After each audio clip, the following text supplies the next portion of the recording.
کل آج 3 بجے سبزی منڈی میں غلام حسنین صاحب کے ادا خانے میں تقریب ہوگی جس میں جناب خطاب فرمائیں گے.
یہ علامت ہے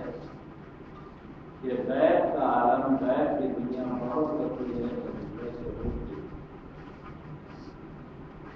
جنت کے علاوہ اب اگر غیب کی دوسری طاقت کو دیکھا جائے تو یہ غیب میں رہنے والے فرشتے جنہیں پروردگار عالم نے خلق کیا اور خلق کرنے کے بعد انہیں ہمارے رب کی نگاہوں کے سامنے نہیں رکھتا، بلکہ ہماری نگاہوں سے اوجھل رکھتا ہے، غائب رکھتا ہے، اور ایسے ایسے فرشتے پیدا کیے کہ جس میں صرف اور صرف جناب جبریل کے لیے روایات کی مدعا ہے کہ جبریل کو پروردگار عالم نے جو پر دینا عنایت کیے ہیں ان پروں کی خصوصیات اتنی زیادہ ہے کہ اگر وہ اپنے پروں کو پھیلا دیں تو ایک پر ان کا مشرق میں ہوگا تو دوسرا مغرب۔ اس کا مطلب یہ ہے کہ ساری کائنات اگر اس اپنے ملک کو دیکھا جائے تو دو لفظوں میں صفت جائے گی کہ جبریل کے دونوں پروں کے درمیان پوری دنیا، پوری کائنات آ جائے گی۔ اب آپ انصاف سے بتائیں کہ دنیا ہمیں دکھائی دے رہی ہے وہ کتنی مختصر ہے، اور جس دنیا میں خدا نے فرشتوں کو رکھا ہے وہ اور دنیا کے کتنی بہت ہے۔ لیکن عزیزو، یہیں پہ ٹھہر کے میں ایک جملہ کہنا چاہتا ہوں کہ جبریل اگر اس دنیا میں آ کے رہنا چاہیں، یہ دنیا جبریل کے لیے مختصر ہے۔ کیوں مختصر ہے؟ اس لیے کہ اگر وہ اپنے پروں کو پھیلا دیں تو ایک پر مشرق میں ہوگا اور ایک پر مغرب میں ہوگا۔ اگر اس وسعت کو آپ نے اپنی نگاہوں میں رکھ لیا ہے تو پھر میں تاریخی ایک جملہ کہنا چاہتا ہوں کہ آپ کو انصاف سے بتائیں، اگر دنیا جبریل کے پروں کے لیے چھوٹی دکھائی دیتی ہے تو خود بتائیں کہ اس چادر میں کتنی وسعت رہی ہوگی جس میں جبریل خود آ کے داخل ہو گئے۔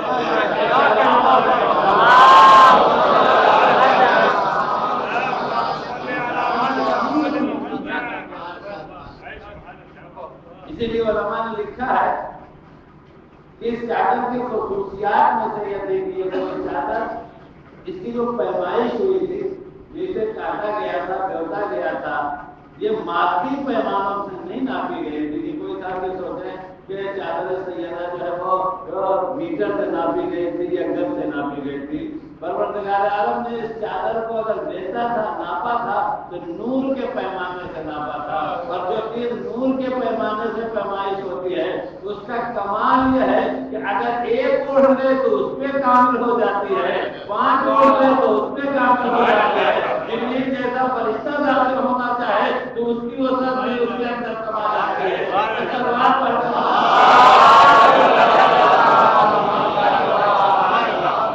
اور شاید یہی وجہ ہے کہ اس چادر کا کمال یہ ہے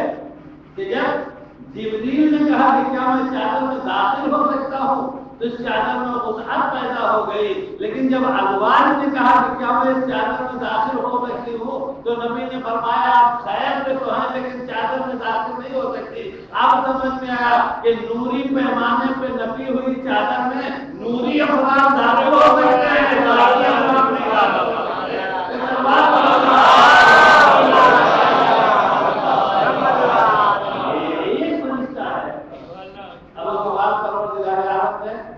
لاکھوں کروڑوں فرشتے پیدا کیے۔ جبریل کے بعد میکائیل ہے، میکائیل کے بعد اسرائیل ہے، اسرائیل کے بعد اسرافیل ہے، ہوا کا فرشتہ الگ ہے، بادل لے جانے والا فرشتہ الگ ہے، پانی برسانے والا فرشتہ الگ ہے۔ ابھی جب ایک فرشتہ جو غیب میں ہے اس کے رہنے کی دنیا اتنی بڑی ہے تو اتنے سارے فرشتوں کے رہنے کی دنیا کتنی بڑی ہوگی۔ لیکن جہاں اتنا ہی مسئلہ نہیں ہے کہ یہ دنیا کتنی بڑی ہے، یہاں ایک مسئلہ اور پیدا ہوتا ہے کہ پروردگار عالم نے جب غیب میں جنہیں رکھا ہے، غیب کی دنیا میں رہنے والوں کی طاقت بھی بہت زیادہ ہے شہود کی دنیا والوں، جنہیں غیب میں رکھا ہے اتنا طاقتور بنایا ہے کہ ان کی طاقت کا ہمیں اور آپ کو اندازہ ہی نہیں ہو سکتا کہ کتنی طاقت ان کے اندر پائی جاتی ہے۔ بس ان لفظوں میں سمجھ لیجیے کہ ایک اسرائیل ہے جو پوری کائنات کے لیے کافی ہے، ایک اسرائیل اگر ابھی آ جائیں تو کوئی آدمی تیار ہی نہیں ہے کہ انہیں اپنی بس میں بلائے. تو ہوتے ہیں کہ حضور آئیے ہمارے بس میں تشریف لے آئیے. اس لیے کہ وہ جب ہماری بس میں آتے ہیں تو اس لیے نہیں آتے ہیں کہ وہ ہماری بس میں آ کے بیٹھنے کے لیے آئے ہیں. جب آتے ہیں تو ہماری بس میں تو یہاں سے لے جانے کے لیے آتے ہیں. تو جو لے جانے کے لیے آئے گا اسے کون بلائے؟ دوسری طرف اسرائیل کو چھوڑیے، اسرافیل کی طاقت کو دیکھیے. قرآن مجید ہے کہ اسرافیل جب سور پھونکیں گے تو ایک دو نہیں پوری کائنات فنا ہو جائے گی.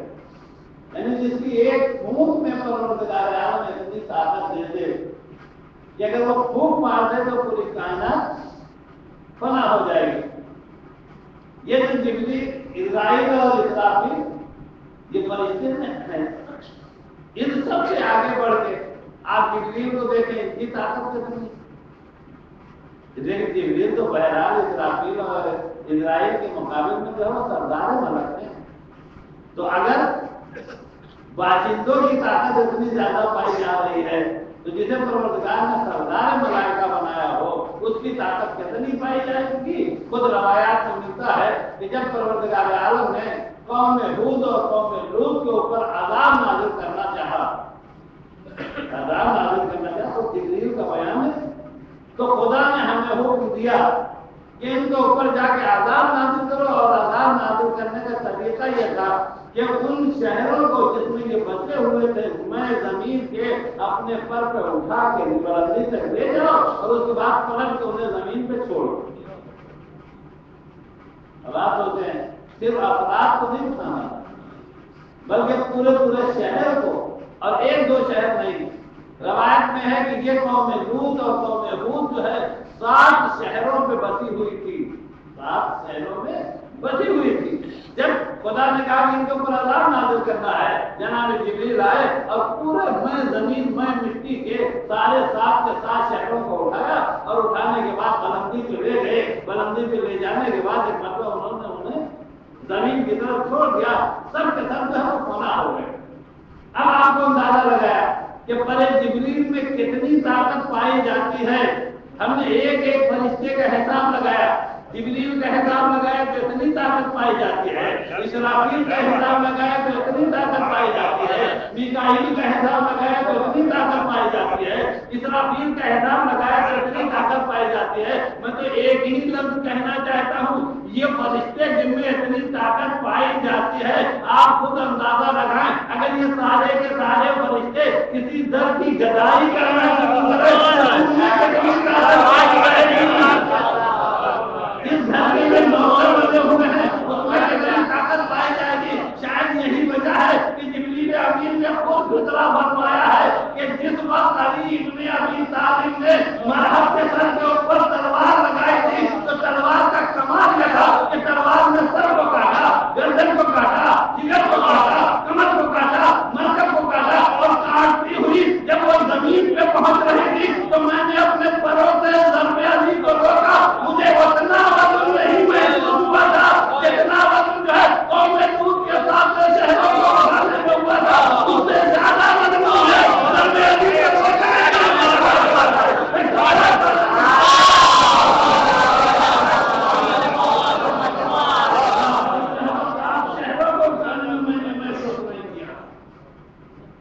زیادہ وزن مجھے محسوس ہوا ہے.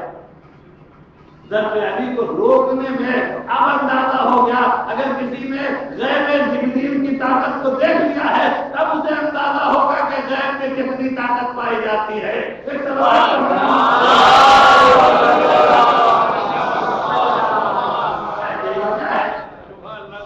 کہ ہم نے تو ان فرشتوں کو صرف آتے دیکھا ہے. اتنا بڑا نبی، اتنا اونچا انسان کہ جیسے خود پروردگار عالم نے کہا کہ بعد رب حب لی ملک اللہ یا رضی بات بتایا ایسا ملک دے دے کہ میرے پاس کسی کو سزاوار نہ ہو، ایسا ملک کسی کے پاس نہ ہو. اور سچ میں بڑے بڑے حاکم دیکھے ہیں. یہ کہا جاتا ہے کہ ان کا رتبہ حکومت اتنا بڑا ہے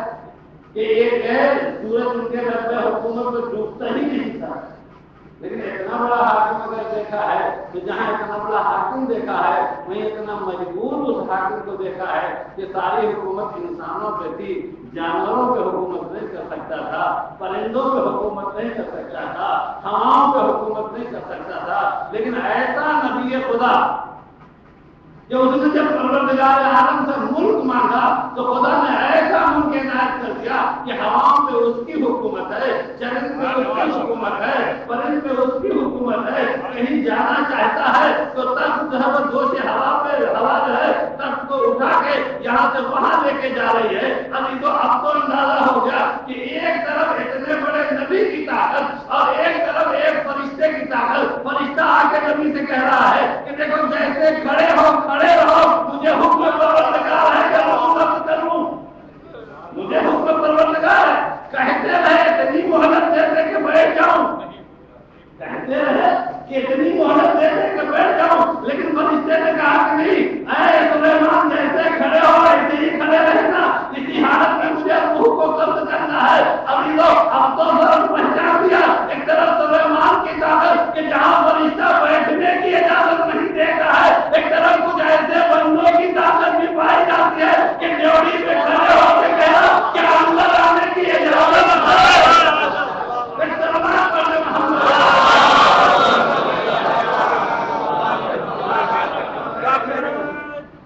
ہم نے تو ان فرشتوں کی دیکھا ہے کہ کبھی وہاں سے گھر میں چلے آ رہے ہیں، کبھی آگے چادر میں آنے کی اجازت مانگ رہے ہیں۔ تو جب پروردگار عالم نے انہیں اتنی طاقت دے رکھی ہے، ایک چیز اور ہے کہ شہود اور غیب میں ایک فرق اور ہے کہ اگر کوئی دن ایسا کوئی میدان قائم ہو جائے جہاں دنیا والے اپنی طاقت سے کھڑے ہو جائیں اور یہ غیب کے فرشتے اپنی طاقت سے کھڑے ہو جائیں، تو اگر دنیا والے اپنی طاقت دکھانا بھی چاہیں گے تو اس طاقت کے ساتھ ایک کمزوری پائی جاتی ہے۔ وہ کمزوری کیا ہے؟ فرض دیجیے ہم نے اور آپ نے جب ایک ایسی میزائل بنا دیا ہے کہ اگر میزائل چھوڑ دی جائے تو 400-600 آدمی چلے جائیں گے، لیکن ابھی جہاں اس میزائل کے پھینکنے سے 100-200 آدمی مر جائیں گے، 100-200 آدمی بھی کم ہوں گے، لیکن اس کے ساتھ ساتھ ایک بات اور ہے کہ ایک میزائل بھی کم ہو جائے۔ ایک ملک نے کہا کہ ہمارے پاس جو ہے 200-400 ایٹم ہے، اگر ہم پھینک دیں تو ساری دنیا فنا ہو جائے گی۔ ٹھیک ہے، آپ اپنا ایٹم پھینکیں گے، ایک علاقہ فنا ہو جائے گا، ایک خطہ فنا ہو جائے گا، لیکن اتنا تو بہتر ہے کہ اگر آپ نے اپنے 10 بم پھینک دیے تو جہاں 10,000 آدمی مرے ہیں وہیں 10,000 بم بھی ختم ہو۔ اس کا مطلب یہ جیسے جیسے آپ اپنے اسلحوں کو استعمال کرتے رہیں گے، جہاں لوگ مریں گے وہیں اسلحے بھی کم ہوتے رہیں گے، وہیں طاقت بھی کم ہوتی رہے گی۔ ایک وقت ایسا آئے گا کہ ہو سکتا ہے کہ دنیا میں کوئی نہ رہے، لیکن اگر دنیا میں کوئی نہیں ہے تو آپ کے پاس طاقت بھی ختم ہو جائے گی۔ اب تو شہود کے بارے میں آپ نے دیکھا کہ شہود میں جہاں سامنے والا بنا ہوتا ہے وہیں دھیرے دھیرے طاقت بھی بنا ہوتی ہے، لیکن ابھی تک کسی کو یہی نہیں پتا چل پایا کہ جو فرشتے غیب میں ہیں ان کے پاس طاقت کتنی پائی جاتی ہے جس کے ختم ہونے کی سوچے، اور میں تو ایک ہی جملہ کہوں گا کہ ہر اسلحے کے ساتھ کمزوری ہے، ہر اسلحے کے ساتھ کمزوری ہے کہ ہر اسلحے کا رینج معلوم ہوتا ہے، ہر اسلحے کا رینج معلوم ہوتا ہے کہ کہاں سے کہاں تک مارے گا، کہاں سے کہاں تک مارے گا۔ مثلا آتے ایک ساتھ لڑائی ہو گئی، انہوں نے فوراً پسٹل نکالا، فوراً پسٹل میں کافی گولی مار دیتے، آپ کو معلوم ہے کہ یہ 20 میٹر تک مارے گی، آپ نے فوراً کیا کام کیا، بھاگ کے 20 میٹر دور چلے گئے اور ان سے پکارے کا حضور اب ماریے۔ اس کا مطلب یہ ہے کہ اسلحہ تو ہے لیکن 20 میٹر کے بعد نہیں مار سکتا ہے، کسی کے پاس رائفل ہے، اسلحہ تو ہے لیکن 1 کلومیٹر کے بعد نہیں مار سکتی ہے، کسی کے پاس میزائل ہے لیکن 800 میل کے بعد جو ہے نہیں مار سکتی۔ تو دنیا کے جتنے اسلحے مارتی اسلحے ہیں سب اسلحوں کے ساتھ کمزوری یہ ہے کہ ان کی ایک رینج محدود ہوتی ہے کہ کچھ حد تک مار سکتے ہیں، کچھ حد کے بعد اگر نکل جائے تو نہیں مار سکتے، لیکن غیبت میں ایک ایسا اسلحہ پایا جاتا ہے جس اسلحے کا نام اسلحہ دعا ہے، جس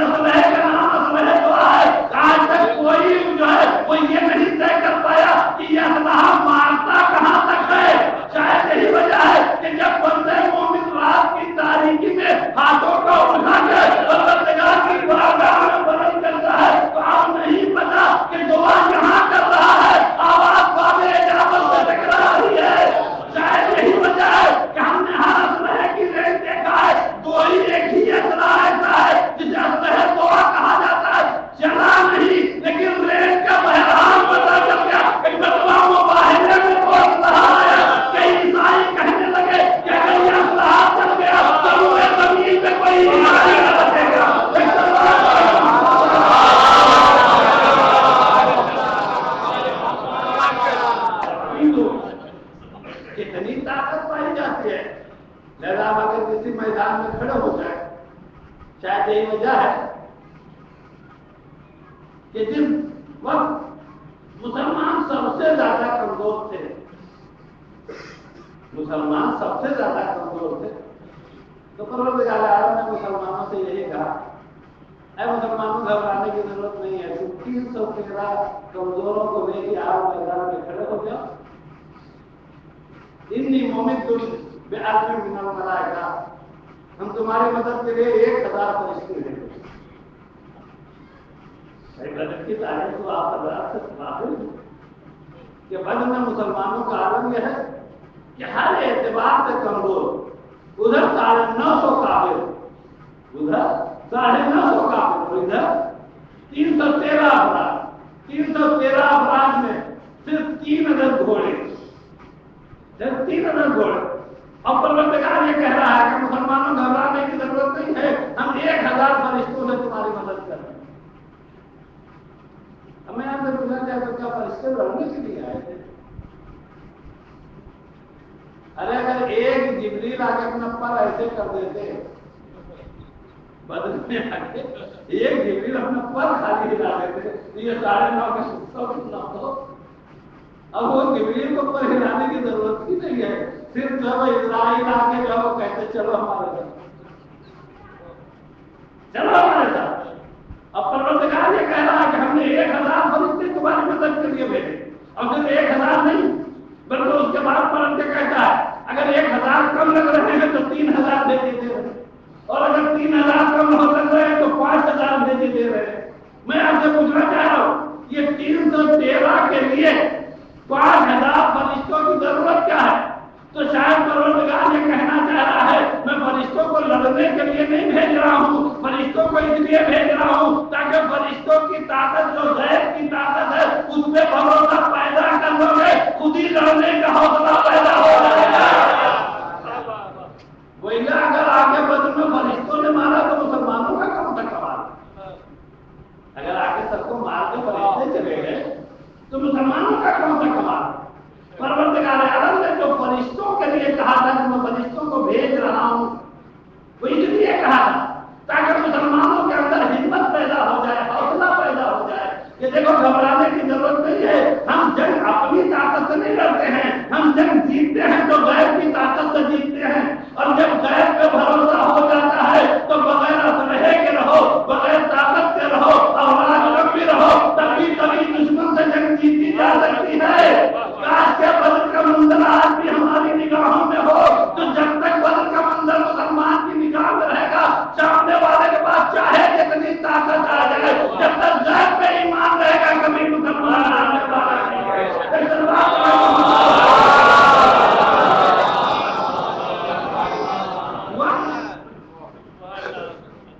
ہوا یہ کہ جب کفار مشرکین نے نبی کو نبی کے گھر سے باہر نکال دیا اور مسلمان نبی کے ساتھ مکہ چھوڑ کے چلے گئے. جب مسلمان مکہ چھوڑ کے مدینے آ گئے تو جس کا گھر تھا گھروں پہ قبضہ کر لیا، جو مال و اسباب تھا سب کفار نے اپنے قبضے میں لے لیا. اور قبضے میں لینے کے بعد اب انہوں نے ایک کارواں بنایا، کارواں تجارت. اس سے پہلے اتنے زیادہ اموال کے لیے کوئی تجارت کا کارواں نہیں نکلا تھا. روایات تو یہاں تک ملتا ہے 50,000 دینار کا سامان خریدتے. یہ دینار کیا ہے؟ دینار سونے کے سکے کو، ہمارے جوان تو جانتے اس لیے کہ ہم لوگوں نے تو سونے کا سکہ دیکھا نہیں. ہاں لفظ سنا ہوگا گنی، 50,000 گنیوں کا سامان خرید کے اب اس کے بعد ابو سفیان ایک قافلہ لے کے شام کی طرف گیا. جب یہ قافلہ شام سے واپس ہونے لگا، شام سے واپس ہونے لگا تو ایک مرتبہ نبی کو یہ اطلاع ملی کہ ابو سفیان جو ہے اپنا مال و اسباب لے کے آ رہا ہے. تو نبی نے مسلمانوں سے کہا کہ تم بھی تیار ہو جاؤ، اس لیے کہ یہ جتنا مال لے کے آ رہے ہیں ہمارے ہی مال کو تو ضبط کر کے مال تجارت جمع کر رہے ہیں. بچہ کہ ان کا راستہ روکتے ہیں، اور راستہ روکنے کے بعد جب یہ پریشان ہوں گے تو خود ہی کہیں گے اچھا ٹھیک ہے اپنا مال لے لیجیے، ہم کو جان دے دیجیے. اپنا مال لے لیجیے، ہمیں جانے دیجیے، لیکن ان کا راستہ روک لیتے۔ نبی 313 افراد کو لے کے اس قافلے کا راستہ روکنے کے لیے نکلے، اور ادھر بہرحال ابو سفیان بڑا ہی شاطر دماغ آدمی تھا، جیسے اسے خبر ملی ویسے اس نے جو ہے ماں کا راستہ روکا اور دوسرے راستے سے جو ہے مکے کی طرف، لیکن مکے کی طرف جانے سے پہلے اس نے ایک نمائندے کو تیار کیا، کہا کہ دیکھو اب تم تیز رفتار سواری سے مکے جاؤ اور مکے میں جا کے بابا اللہ مچا دینا، یہ سطح بلند کرنا، اور جب لوگ پوچھے کہ کیا ہوا، یہی وجہ ہے کہ یہ جو ایسی گیا تھا، جو نمائندہ گیا تھا، اس نے اپنے آسینوں کو پاڑ لیا، گریبان کو چاک کر لیا اور اپنے جانور جو ہے ان کو زخمی کر کے یہ سب کرنے کے بعد جا کے مکے میں فریاد شروع کر دیا، کہا کہ سنا آپ لوگوں نے، کہا کیا ہوا، کہا مسلمانوں کے نبی نے جو ہے تمہارے کاروبار کو روک لیا ہے،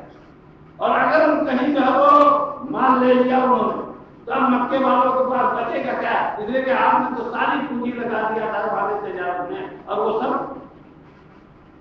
تمہارا چھین لیں گے، لہٰذا جیسے لوگوں کو یہ اطلاع ملی کہ ہمارا مال و اسباب جا رہا ہے، ہمارے مال و اسباب سب جا رہے ہیں، تو غور پلٹ کے لوگوں نے تیاریاں کرنا شروع کیا، کہا ایسے کیسے ہو سکتا ہے، وہ اگر نکلے ہیں کاروان کو روکنے کے لیے تو ہم مکے سے نکل کے چلتے ہیں تاکہ اپنے قافلے کو اپنے کاروان کو بچا کے لے جائیں۔ ادھر 950 جنگجو جو ہے وہ مکے سے نکل کے میدان بدر کی طرف سے،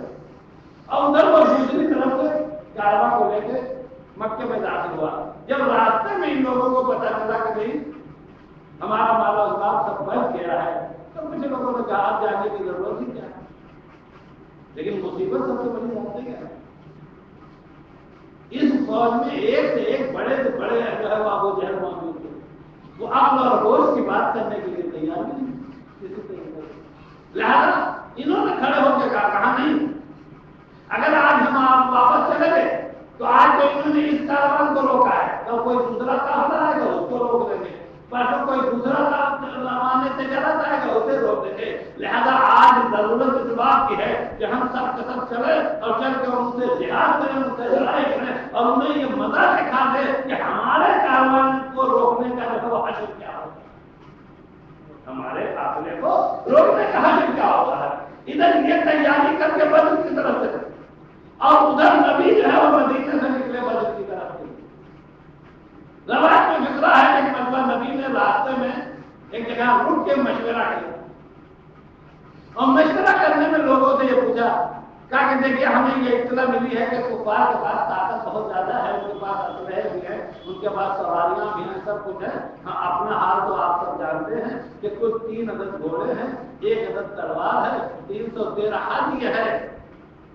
کہ جانوروں کی تعداد اتنی کم تھی کہ اگر ایک آدمی سواری کرتا تھا تو 2-3 آدمی اس کو پیچھے پیچھے پیدل کرتے تھے، اتنی بے سر و سامان۔ جیسے نبی نے کہا کہ ہمیں یہ اطلاع ملی ہے، ہمیں یہ اطلاع ملی ہے کہ کفر کے پاس اتنی زیادہ طاقت پائی جاتی ہے، ویسے روایت کا جملہ ہے، اب روایت میں جو جملہ ہے وہ نام لے کے نہیں ہے، ایک صاحب کھڑے ہو، اس لفظ ایک صاحب کا غور کیجیے، روایت میں جو فکرہ ہے وہ یہی ہے کہ ایک صاحب کھڑے ہوئے اور انہوں نے کھڑے ہو کے کہا کہ یا رسول اللہ جتنی آپ نے بتایا ہے یہ تو بہت کم ہے، کفار و مشرکین کے پاس اس سے کہیں زیادہ طاقت پائی جاتی ہے، لہذا جانے کی ضرورت نہیں ہے۔ اور میں ایک ہی جملہ کہوں گا، یہ کام کا نام خندق میں نہیں ہوا، خندق سے پہلے بدر میں ہو چکا، اس لیے کہ خندقی میں نہیں ہوا تھا کہ خندق میں صاحب کھڑے ہو کے کہہ رہے تھے کہ ارے ہم پہچانتے ہیں ہم کتنا طاقتور ہے کہ ایک مرتبہ ہم آ رہے تھے راستے میں تو کیا دیکھا کہ ڈاکوؤں نے قافلے کو گھیر لیا تو اس نے ایک اونٹ کے بچے کو اٹھا کے سپر بنا لیا تھا، اتنا طاقتور تھا۔ یہ کام صرف خندق کا کام نہیں ہے، یہ کام جو ہے بدر میں پہلے ہو چکا ہے، انہوں نے جتنی طاقت آپ بتانا چاہتے ہیں اس سے کہیں زیادہ طاقت کفار و مشرکین کے پاس۔ جیسے یہ کہہ کے بیٹھے ویسے ادھر سے دوسرے صاحب کھڑے ہوئے، اب یہ دونوں کے دونوں صاحب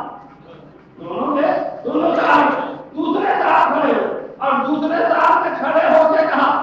کہ میں ان کی بات کی تائید کرتا ہوں، یعنی جو انہوں نے کہا ہے میں اس کی تائید کرتا ہوں۔ ابھی تو اب یہ وہ الفاظ تھے، ایسے ہی کہاں مسلمانوں کے پاس طاقت تھی، پہلی لڑائی ہے، نہ اس سے پہلے کہیں لڑے ہیں، زیادہ تر لوگ جو ہے وہ غلام ہیں، کمزور ہیں، جو آقاؤں کے کوڑوں کے علاوہ اور ان کے اوپر انہیں ملا کیا ہے غریبوں کو؟ اگر اس سے پہلے پڑھنے سے پہلے بھی سیکھا ہوتا، گھر میں مالدار گھر میں ہوتے، تلوار چلانا جانتے ہوتے، گھوڑوں پہ بیٹھنا جانتے ہوتے تو کوئی بات تھی۔ پہلا تجربہ، اب پہلے تجربے میں کھڑے ہو کے ایک صاحب کہہ رہے ہیں ارے کفار کے بعد اس سے کہیں زیادہ طاقت ہے، اور دوسرے صاحب کھڑے ہو کے کہہ دے رہے ہیں کہ ارے ہم اس کی تائید کرتے ہیں۔ جب دو صاحب نے تائید کر لیا تو رواج کا فکرہ ہے، اب رواج میں نام، ابھی تک تو ایک صاحب ہے، اب روایت میں نام ہے کہ جناب مقداد کھڑے ہوئے، جناب مقداد کھڑے ہوئے، اور جناب مقداد نے کھڑے ہو کے کہا یا رسول اللہ جب ہم نے آپ کی رسالت کا کلمہ پڑھ لیا ہے تو اب تک کس بات کا، آپ کیا کہتے ہیں، جہاں کہیے وہاں چلے، نہ ہمیں موت کا خوف ہے، نہ ہم ڈرنے والے ہیں، نہ ہم دشمن سے جو خوفزدہ ہونے والے ہیں، بس آپ حکم دیجیے کہ کہاں جانا ہے۔ اور دونوں لوگوں کو بات پہ چلی، ایک طرف کہہ رہے ہیں کفر میں اتنی طاقت پائی جا رہی ہے، دوسری طرف جناب مقداد کھڑے ہو کے کہہ رہے ہیں جب آپ پہ ایمان لے آئے تو اب ہمارا کچھ نہیں رہ گیا، آپ حکم دیں ہم جان دینے کے لیے تیار ہیں،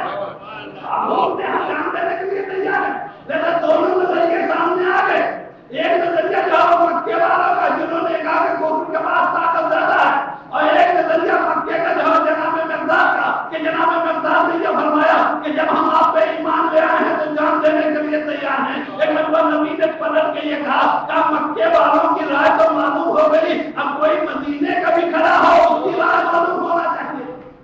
اس کی رائے معلوم ہونا چاہیے۔ رواج کا فکرہ ہے، جیسے نبی نے کہا کوئی مدینے کا کھڑا ہو، سعد ابن معاذ کھڑے ہوئے، اب انہوں نے کھڑے ہو کے کہا ہم مقداد کی بات کی تائید کرتے ہیں، ہم مقداد کی بات کی تائید کرتے ہیں۔ آپ سمجھ گیا، دو طرف حوصلوں کے پست کرنے والے تھے، ایک حوصلہ پست کر رہا تھا، ایک تائید کر رہا تھا، ایک حوصلہ بڑھا رہا تھا، ایک حوصلہ کی تائید کر رہا تھا۔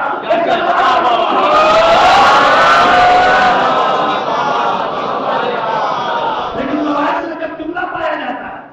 روایت میں جملہ کیا ہے کہ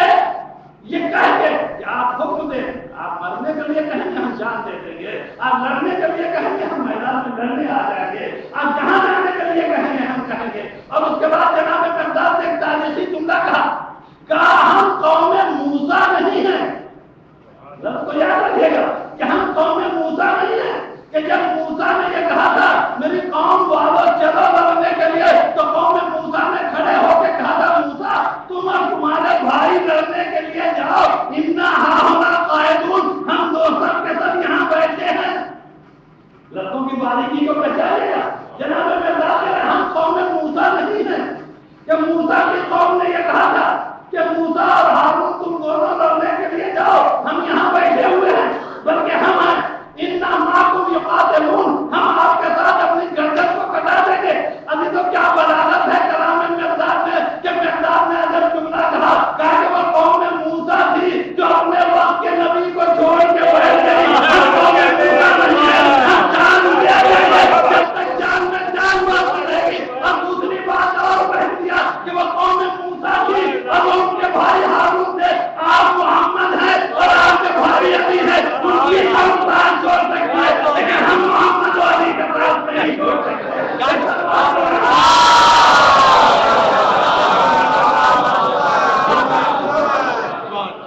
لیکن ہم ساتھ نہیں چھوڑ سکتے۔ اب اس کے بعد میدان بدر میں پہنچے اور آمنے سامنے پر مقابلہ ہوا۔ اچھا ادھر سے بھی بڑے بڑے لوگ آئے، ایسا نہیں کہ عام انسان، سیدھی روایت کہتی ہے کہ جب میدان بدر میں ادھر سے 3 سپاہی نکل گئے، اور اگر ان کی ہسٹری پڑھنا ہے تو میں 2 لفظوں میں کہوں کہ ادھر سے کفار کی طرف سے آنے والوں میں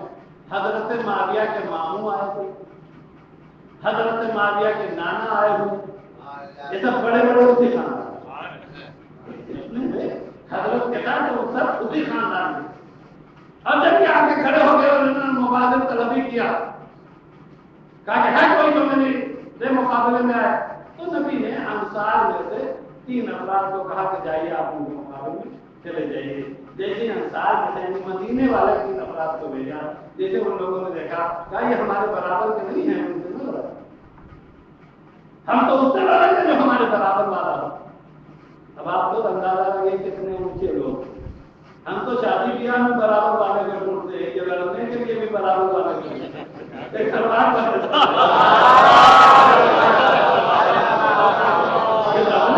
برابر والا کو کوئی برابر والا ہونا چاہیے، جب ادھر سے مطالبہ ہوا کہ برابر والا ہونا چاہیے، تو ایک مرتبہ نبی نے پکار سے کہا کہ تمہیں برابر والا چاہیے، ہمارا اپنا برابر والا بھی ہے، ہم تو آپ پڑھیے، علی آپ پڑھیے، عبیدہ آپ پڑھیے، اب 3 کے مقابلے میں 3 برابر والوں کو بھیجا۔ لیکن یہاں بھی مولوی نے بڑی چالاکی کی، یہاں بھی مولوی نے جانتے چالاکی کیا ہے، مولوی نے لکھا یہ جو 3 افراد آئے تھے، ان 3 میں سے جو کمزور سپاہی تھا، یہ جو 3 آئے تھے ان میں سے جو کمزور تھا، مولوی اپنے تحریر میں کہاں سے عدالت آ گئی تھی نہیں معلوم، اپنی تحریر میں لکھتا ہے کہ رسول نے علی کو اس کمزور کے مقابلے میں،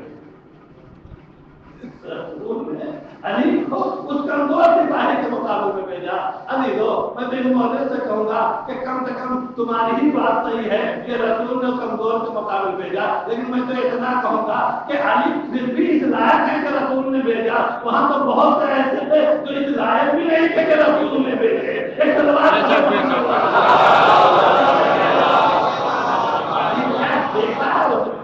ایسے کے مقابلے ہوئے، اور اب اس کے بعد مقابلہ شروع ہوا،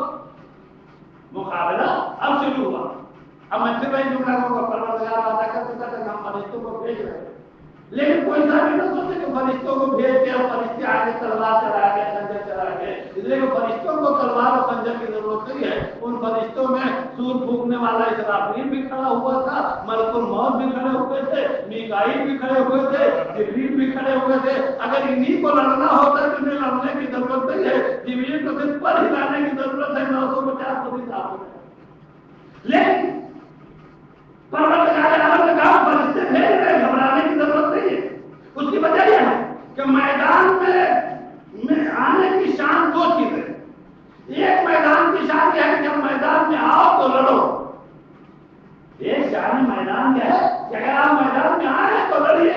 اور دوسری میدان کی شان یہ ہے کہ اگر نہیں لڑ سکتے ہیں نہ لڑیے لیکن جمے رہیے۔ 2 الگ میدان کی شان ہے، پہلی شان یہ ہے کہ اگر آپ میدان کے لیے نکلے ہیں تو تلوار چلائیے، لڑیے، اور دوسری شان یہ ہے کہ اگر نہیں لڑ سکتے ہیں تو بھاگیے۔ اب یہ دونوں شان پروردگار عالم نے وہ لوگ جو لڑنے والے تھے ان سے کہا گھبراؤ نہیں، تم لڑو، لیکن جن کے لیے یہ دیکھا کہ شاید ان کے یہاں کمزوری پیدا ہو جائے، ان کے حوصلے کے لیے کہا گھبرانے کی ضرورت نہیں ہے، ہم فرشتوں کو بھیج رہے ہیں، تم جمے رہنا، ہم فرشتوں کو بھیج رہے ہیں، تم جمے رہنا۔ اب فرشتے بھی لڑے، کوئی صاحب یہ سوچے کہ میدان بدر میں آ کے فرشتوں میں تلوار چلا، میں پھر جملے کو دوہراؤں گا، کسی فرشتے کو تلوار چلانے کی ضرورت نہیں، صرف ایک سور پھونکتا سب کے سب چلے جاتے۔ ملک الموت ایک ہی بات، اور ایسا بھی نہیں ہے کہ ملک الموت یہ کام نہیں کرتے۔ ابھی کچھ دن پہلے سونامی آئی تھی، 1 گھنٹے کے اندر 10-20 لاکھ کو لے کے چلے، ملک الموت کے لیے 950 کو لے جاتا ہے، اب تو نہیں بھائی کچھ کرنے کی ضرورت نہیں۔ ابھی 4 دن پہلے بادل کے فرشتے نے تھوڑی دیر کے لیے بادل کو چھوڑ دیا تو پورا کشمیر ڈوب گیا، پورا کشمیر ڈوب گیا، نہیں ڈوب گیا۔ تو اگر ایسے فرشتے آئے تو انہیں کرنے کی کیا تھا؟ خالی صرف ہوا کا فرشتہ ہوا چلا دے گا، یہ 950 سب ان کے کہاں چلے جاتے ان کو خود ہی نہ پتا رہتا کہ کہاں چلے گئے۔ لیکن پروردگار نے کہا کہ ہم تمہارے حوصلہ بڑھانے کے لیے کہنا کہ فرشتے آ گئے، اب تلوار تم چلاؤ، اور اس کی سب سے بڑی علامت یہ ہے کہ اتنی تلوار چلی کہ دیکھنے والوں نے جب میدان بدر فتح ہو گیا تو دیکھا کہ کفار کے 70 آدمی جو قتل ہوئے پڑے ہوئے ہیں،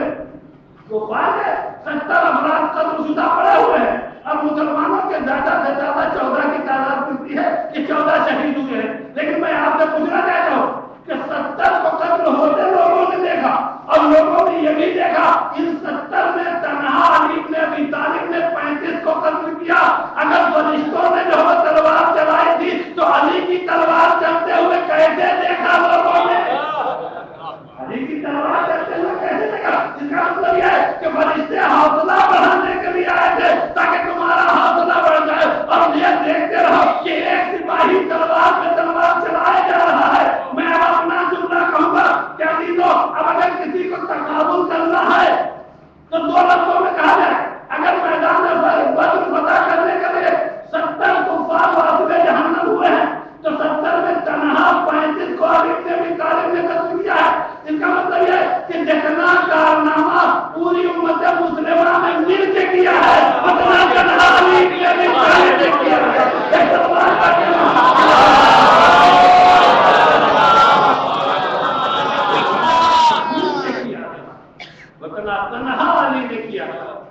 تو اب تو اندازہ ہو گیا کہ غیب میں طاقت زیادہ پائی جاتی ہے، شہود میں طاقت کم پائی جاتی ہے۔ اب تذکرہ آ گیا کرتے کہ شاید اسی مجلس میں یہ بات کہہ چکا ہوں کہ جب لوگ بدر سے واپس ہوئے تو وہاں پہنچنے کے بعد جب مکے لوگ پہنچے تو ایک بھاگے والے والوں کی شان یہ ہوتی ہے جب ڈر کے بھاگتا ہے کوئی تو اس کے ساتھ پریشانی ہے، بھاگتا بھی جاتا ہے، پلٹ کے پیچھے دیکھتا بھی جاتا ہے۔ جب لوگوں نے پوچھنا شروع کیا کہ بھائی کیوں بھاگے، تم پہ کس نے حملہ کیا، تمہیں کس نے دوڑا، تمہیں کس نے دوڑا؟ تو ہر بتانے والا یہ بتا رہا تھا کہ ہمیں علی کہ حملے سے حملے کے بعد ان سے مجھے انہوں نے کہا بولے کہ حملے سے ڈر کے بعد۔ اب جب یہ بات ہے وہ شہرت یافتہ ہو گئی کہ اتنے سارے لوگ جو میدان بدر سے بھاگے ہیں، ہر آدمی یہ کہہ رہا ہے کہ علی نے ہمارا پیچھے کیا، ہر آدمی کہہ رہا ہے علی نے ہمارا پیچھے کیا۔ تو اب یہ بات سمجھ دنیا بنی کہ ایک علی نے کس کو دوڑایا، ایک علی نے کس کو دوڑایا۔ اب جب یہ بات جو ہے نبی تک پہنچی تو نبی نے پلٹ کے کہا لوگوں تمہیں نہیں معلوم جب یہ فرشتے آسمان سے زمین پہ اترنے لگے تو پروردگار عالم نے فرشتوں کو حکم دیا اپنی شکل میں نہ جانا، سب کے سب علی کی شکل اختیار کر کے جانا۔ یہی وجہ ہے کہ کفار میں کوئی کسی کو نہیں دکھ رہا تھا، ہر کافر کو علی کے علاوہ کوئی دکھ ہی نہیں رہا تھا۔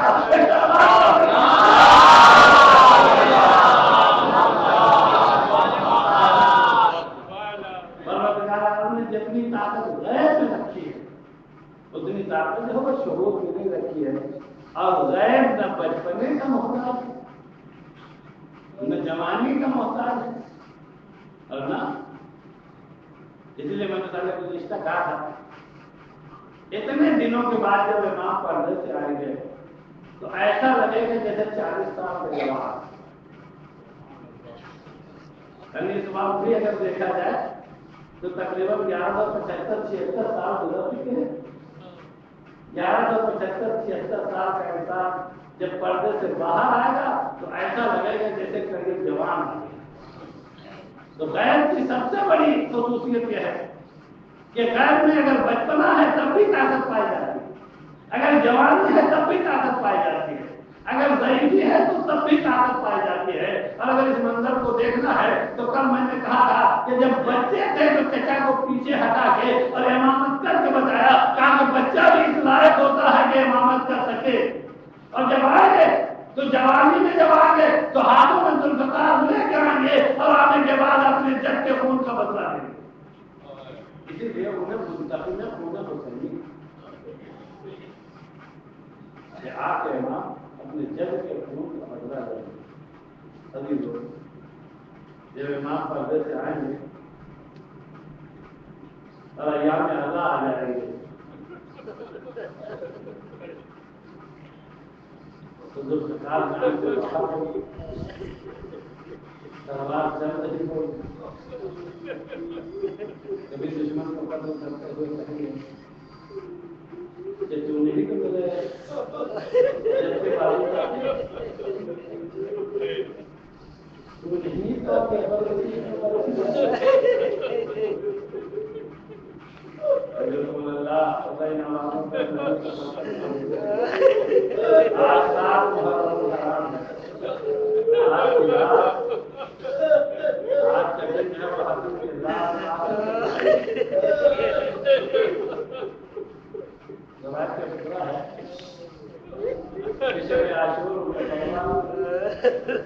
اپنے بچے کو یہ سمجھا ہونے پائے لیکن جب محمد شہید ہو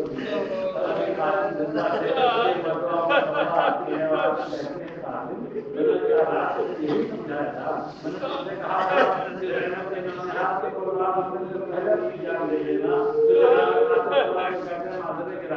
میں بار بار ان کے پاس جاتا ہوں جانے کی اجازت نہیں دیتی۔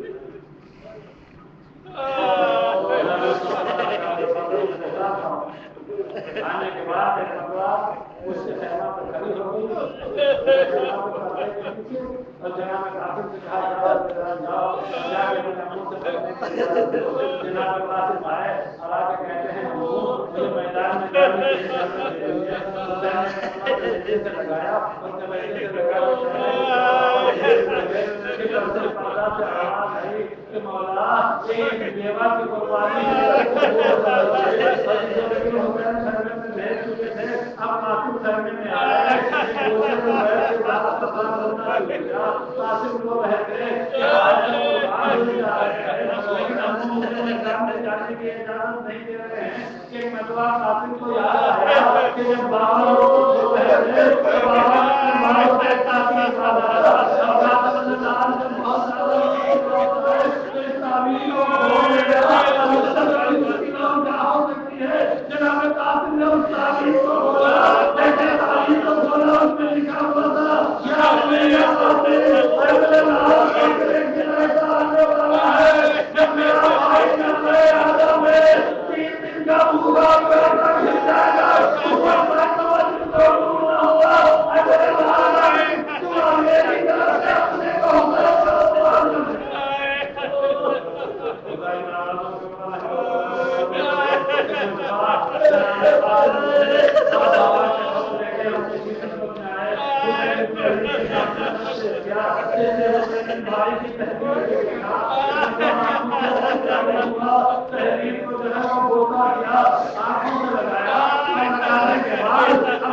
سال میں اس منظر کو دیکھا کہ میں 2 مہینے گزار کے کہتا ہے کہ اسے بچہ نہ سمجھو یہاں کہیں کہا دے کہ بچہ ہے اسے کیا مطلب یہ تو روایت نبیات کے طور پر ہے کہ قاسم حملے پہ حملہ کر رہے تھے کہ مطلب قاسم کی مبارک سلمان کی جاتا ہے جناب قاسم جیسے ہی جھکے تصویر کو بند کرنے کے لیے ایک آدمی کے ساتھ کر رہے ہیں کہ قاسم نے دوڑے پر حملہ نہ کیا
ہمارے انعامات سے کہتا ہے ہمارے کے لوگوں ہم سب کے نام ہوتے ہیں